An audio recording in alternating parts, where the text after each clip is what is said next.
So now we are going to discuss magnetic flux. ये again हमने last chapter में देख लिया था, सेम है, कुछ नया नहीं, कुछ भी नया नहीं है, सेम ही है वही।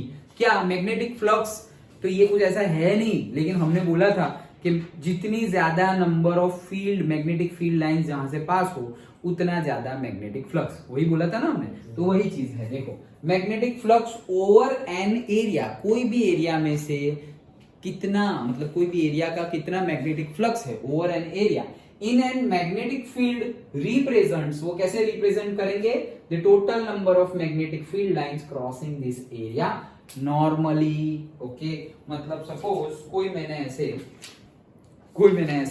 ले लिया, कोई मैंने ऐसे प्लेन ले लिया है, एरिया ले लिया है, ये मैग्नेटिक फील्ड लाइन, ये मैग्नेटिक फील्ड लाइंस है, मैग्नेटिक फील्ड लाइंस है, उसी में मैंने कोई ऐसा एरिया ले लिया और अब मैं बोल रहा हूं कि मैग्नेटिक फ्लक्स कितना है।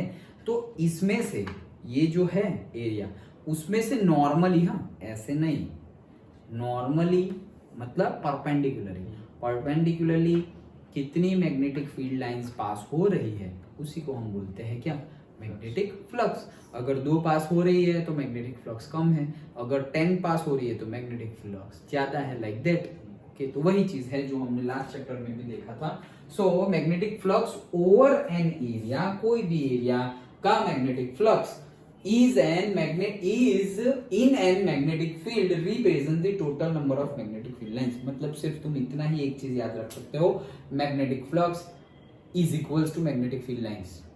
फिर सेंटेंस लिख दो याद रखने के लिए, magnetic flux is equals to magnetic field lines, वही है फॉर अ पर्टिकुलर एरिया, लेकिन वो नॉर्मली होना चाहिए, वो सब लिख देना।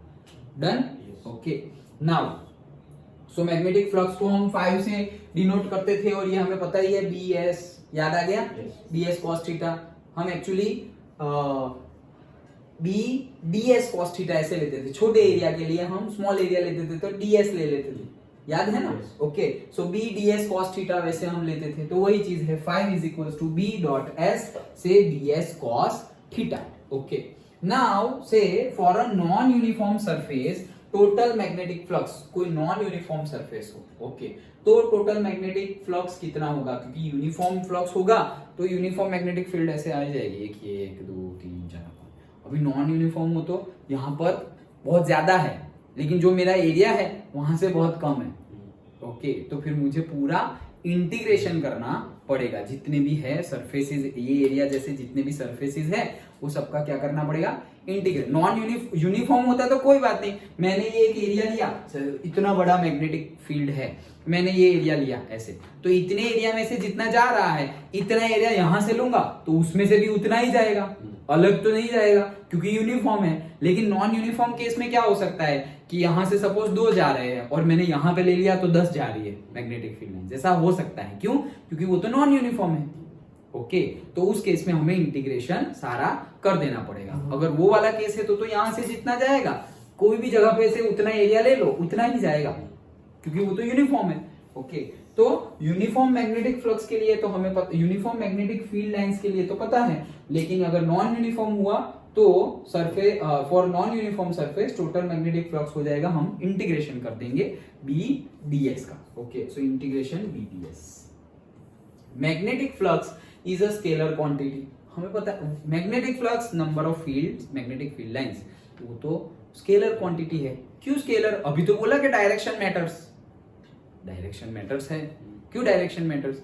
अरे कौन सा ये परपेंडिकुलर बोला ना, परपेंडिकुलर, तो परपेंडिकुलर, लेकिन यहाँ पे एक कंसेप्ट आता है क्या, हम जो 11th में पढ़े थे, वो मैग्नेटिक फ्लक्स क्या है, अभी हमने फॉर्मूला क्या देखा, B D S cos theta और से बी एस कॉस थीटा। तो हमने मैग्नेटिक, बी क्या है मैग्नेटिक फील्ड, एस क्या है हमारा एरिया, एरिया को हमने यहाँ पे वेक्टर क्वांटिटी कंसीडर किया है। क्यों? क्योंकि 90 डिग्री ही पास होनी चाहिए मैग्नेटिक फील्ड लाइन नॉर्मली, अगर ऐसे पास हो रही है तो चलेगा नहीं। ओके, तो यहाँ पे याद करो स्टार्टिंग फिजिक्स में हमने 11th में स्टार्ट किया था, तब क्या कि the product of 2 vector quantity gives the scalar quantity. याद आया? yes. 2 वेक्टर क्वांटिटी का प्रोडक्ट क्या होता है, स्केलर होता है। याद आया ना? ओके, तो उसी हिसाब से जैसे कि हमारा फोर्स इनटू डिस्प्लेसमेंट था, तो वर्क को हम स्केलर मानते थे, तो F into D, work is equal to F into D, तो फोर्स तो वेक्टर है, डिस्प्लेसमेंट भी वेक्टर क्वांटिटी है, तो वर्क कैसे स्केलर हो गया? क्योंकि एफ डी कॉस थीटा वो भी डॉट प्रोडक्ट है, एफ इंटू डी को हम क्या लिखते थे? F D cos theta. Okay, तो यहां पर भी हमने क्या किया? डी एस कॉस थीटा ही तो लिखा, लेकिन है क्या?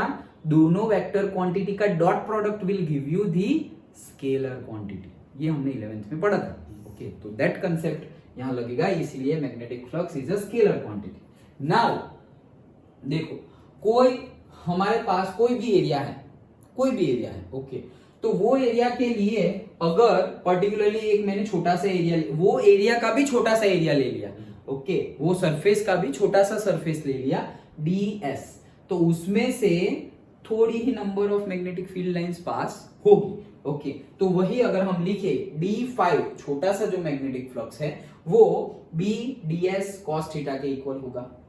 सिंपल है, ये तो अभी हमने देखा वही चीज है। ओके, नाउ अगर theta is greater than 90 degree, so d5 जो होगा वो क्या हो जाएगा? नेगेटिव। ओके, मतलब 90 डिग्री से भी कम। हमने क्या, क्यों नेगेटिव? अरे हमारा फ्लक्स क्या बोल रहा है? एरिया 90 डिग्री होगा तो ही B D S cos theta, तो एरिया नॉर्मली जो आएगी मैग्नेटिक फील्ड लाइंस वही मैक्सिमम होगी। अगर ये एरिया है, ये तो हमने पहले डिस्कस किया हुआ है कि ऐसे ऐसे आएगी नॉर्मली तो ज्यादा आएगी, लेकिन ऐसे ऐसे ही आ रही है, वो जैसे आ रही है ऐसी है, लेकिन ये नॉर्मल नहीं है, ये कैसा है? ऐसा है, ले कम हो गई, सीधी सीधी चली गई, इसमें से तो पास ही नहीं हुई। समझ में आ रहा है? पक्का ना?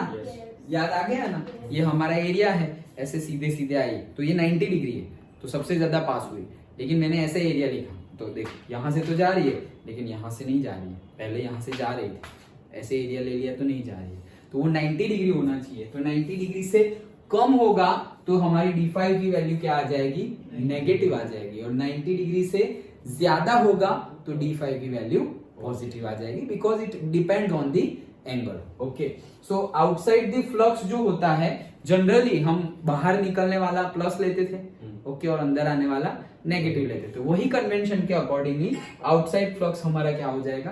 पॉजिटिव, और इनसाइड फ्लक्स कितना हो जाएगा? नेगेटिव। ओके, अब यहाँ पे एक इंटरेस्टिंग कंसेप्ट है, क्या गॉस लॉ आ गया, बट गॉस लॉ बाद में देखते हैं। अच्छा चलो, लेकिन इतना मैग्नेटिक फ्लक्स के बारे में इतना तो समझ में आ गया, सिंपल ही था।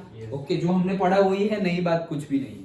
सो now we will discuss the Gauss law for magnetism.